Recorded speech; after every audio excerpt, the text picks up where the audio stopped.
Hello guys, so in this video we will be learning about the different kinds of Java threads that we here while we work on Java.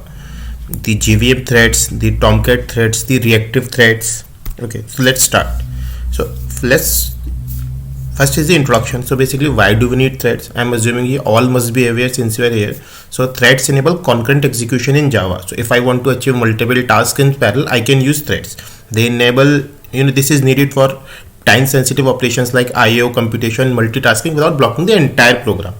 Okay, now let's start with different types of threads. So first is the JVM threads, which are also known as the platform threads.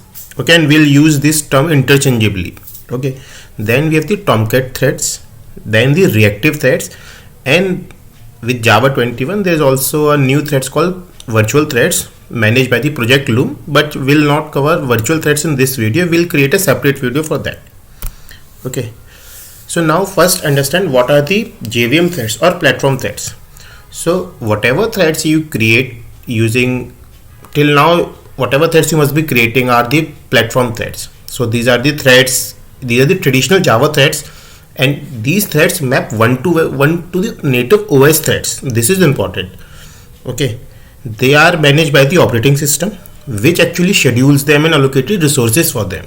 And how you can create them? You can create them using thread class, using runnable interface, using executor service, using fork join pool.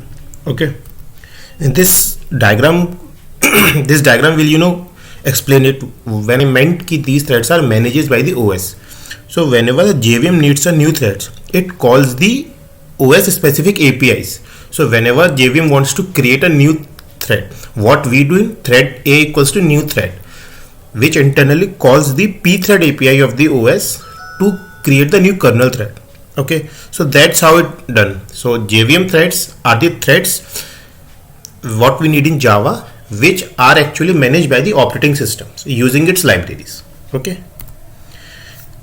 now we park the JVM threads here and we'll see the details, some details later on. First understand the Tomcat threads. And this Tomcat threads, I'm assuming I'm talking with respect to the Spring application or Spring Boot application, because mostly everyone uses that now. Okay, so Tomcat threads are the threads that is managed by the Tomcat thread pool to handle the incoming HTTP requests. Okay, each incoming request is assigned to a thread from this pool, and I'm assuming these are the basic properties: the maximum number of threads, which is default 200, the minimum spare thread that will always kept Latin pool with 10. So let's say there is a Tomcat thread pool of 200 which is created, and every time a request comes, Tomcat assigns a request to one of the thread from the thread pool.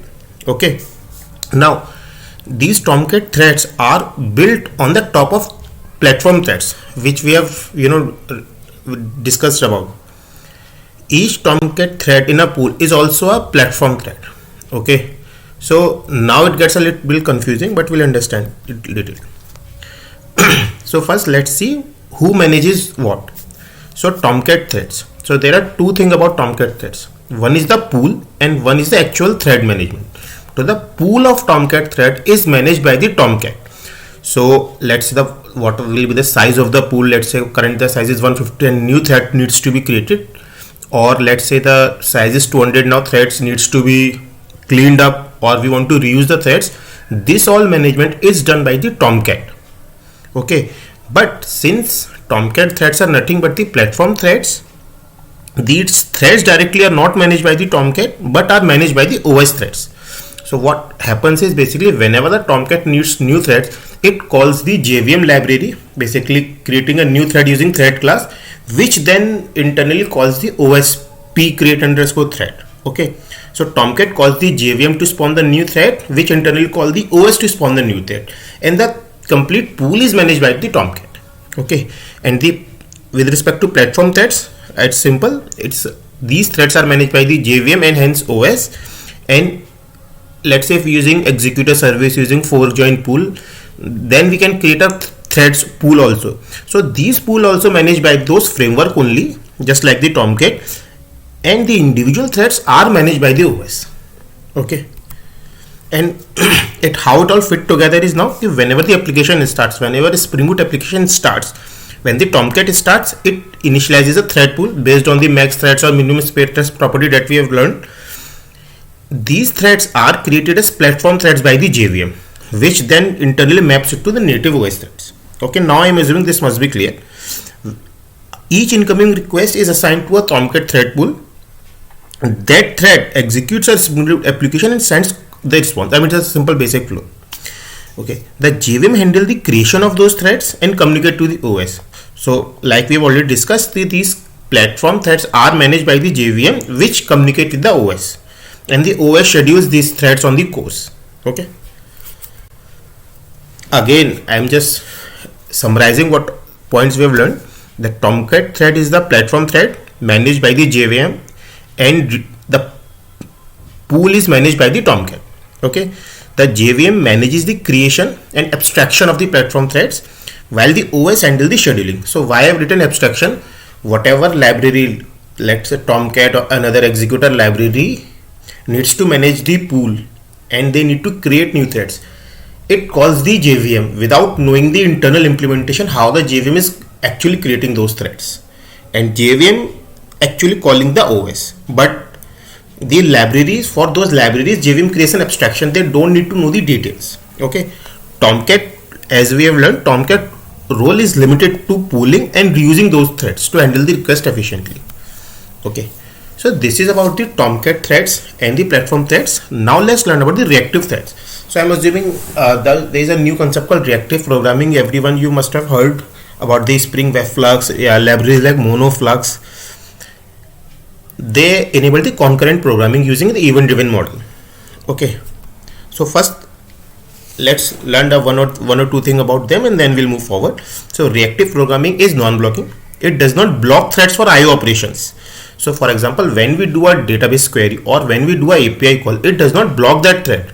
Instead, it registers a callback. When the operation completes, the thread gets the callback again.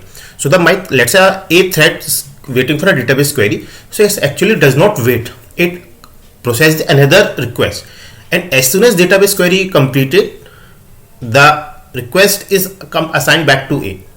Okay, and you can assume now, you can understand now that for handling large number of requests, only few threads are needed because it's doing event programming.